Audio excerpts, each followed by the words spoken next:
Ассалаумағалейкум достар. Біз бүгін Алматыда жаңбыр жауып тұр. Өткен жолы мен бір ютубтан бір лайфхак көргем. Машинаның лобовой терезесінде жаңбыр тамшылары тұрмас үшін арнайы қарапайым суды үйдегі қарапайым қолданып жүрген мындай ленормен араластырып,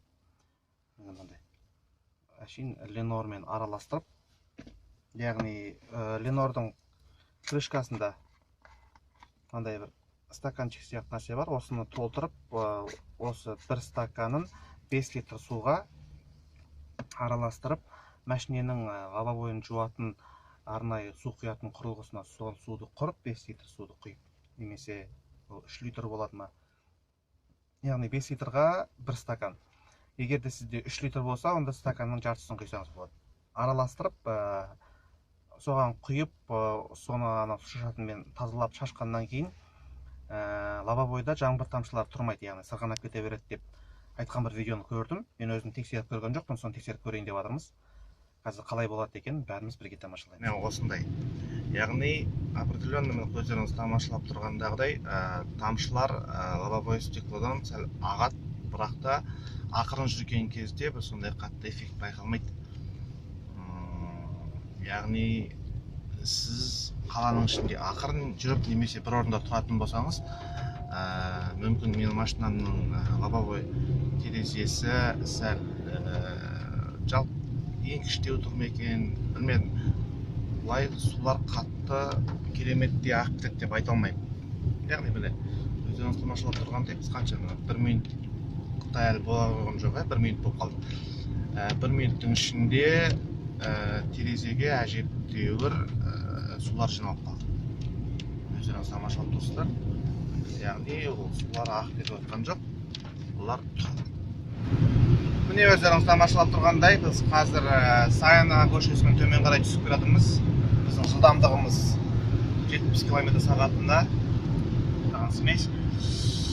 Бір қатты, бір кереметтей өзгеріс әкеліп жатқан жоқ сияқты. Білмеймін, оның себептерін неден екен. Себебі менде бачоктың ішіндегі, менің өзімнің машинадағы бачоктың ішінде не болатын? Басқа су болатын. Ол арнайы сабын су еді, соған құйылатын, яғни өзіне құйылатын. Мүмкін таза содан кейін жақсы бір эффект бермей жатқан шығар. Біз қазір 70-пен келатырмыз. Негізінде бұндай су тұрмау керек еді. Мен ютубтағы басқа каналдардан қараған кезде бұлай су тұрған жоқ. Яғни бізде бір проблема. Біздегі сабынды су ленордың эффектісін құртып жіберді. Немесе екінші мәселе ленор сапасыз. Яғни мүмкін самопалма, ленордың мүмкін тағы да бір қоспалармен араласып кеткен бе, оның жағын тағы да білмедім.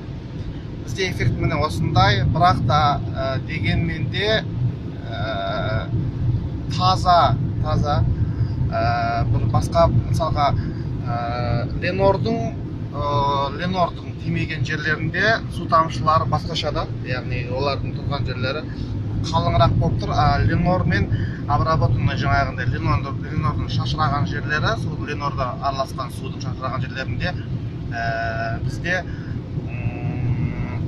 тамшылар майда-майда және жиналып қалып тұр. Мынандай, яғни крупный үлкен тамшылар жоқ. Мүмкін таза тек қана сумен ленорды бір стакан араластырып, енді бір эксперимент жасап көреміз. Себебі мен мынаның ішіндегі су бітсін, содан кейін тағы да бір эксперимент жасап көреміз. Міне тамшылар ленормен араластырылған судың тиген жерлері майда тамшы болып тұр, ал ленормен не қылмаған үлкен тамшылар тұр. Біз тәжірибе жасап көрдік, тексердік, сұйықтықты араластырып құйдық, жүрдік. Енді білмеймін, менімше қандай да бір кішкене болсын бір эффект бар.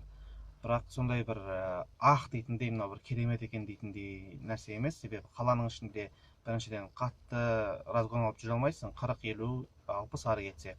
Сол кезде жаңбыр тамшылары домалап кетпейді, бірақ та жаңбыр тамшылары қарапайым, мысалға жаңағы ленормен обработанный су шашыраған жерлерде тамшылар майда болып тұр. Ал егер ол жаңағындай су тимеген жердегі тамшылар үлкен болып түсіп жатыр. Қандай да бір эффект бар. Оның бір екі себебі бар шығар деп тұрмын. Себебі мен ленор араласқан суды бачогыма құйған кезде менде бачоктың ішінде спирт араласқан сабынды су бар еді.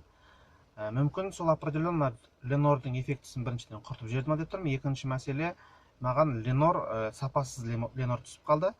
Сондықтан бұл бір жақсы эффект беріп жатқан жоқ. Мен көрген видеода негізінде эффект ол жерде кәдімгідей жақсы. Жаңбыр тамшылар тие салған кезде бірден шашырап кетеді, яғни майдаланып кетеді, жоқ болып кетеді деп айтса болады.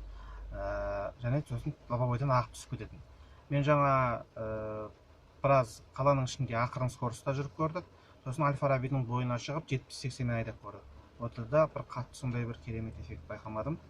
Трассаға шығып қойған жоқпыз, трассада қалай болатынын білмеймін. Алдағы уақытта менде бұйырса жоспарда осы судың ішіндегі су біткеннен кейін тек қана ленор араласқан бір литрді араластырып көріп, тек қана ленордың суымен тәжірибе жасап көрсетуді жоспарлап отырмыз. Себебі мен енді өзім ойым, сабынды су определенно ленордың эффектісін құртып жүрген сияқты. Алла білуші анығын. Біздің тәжірибе осымен аяқталды. Сіздер өздеріңіз тәжірибе жасап көрсеңіздер болады. Қымбат емес, 500 теңгеге ленор аласыз, 5 литр сумен араластырасыз, машинеңізге құйып шашып көресіз. Егер эффект жақсы болып жатса, біздер үшін жақсы. Егер болмай жатса, онда қате болды. Жақсы достар, лайк басыңыздар, достарыңызбен бөлісіңіздер. Астына бір өздеріңіздің пікірлеріңіз болса, комментарий қалдырсаңыздар болады. Ассаламу алейкум.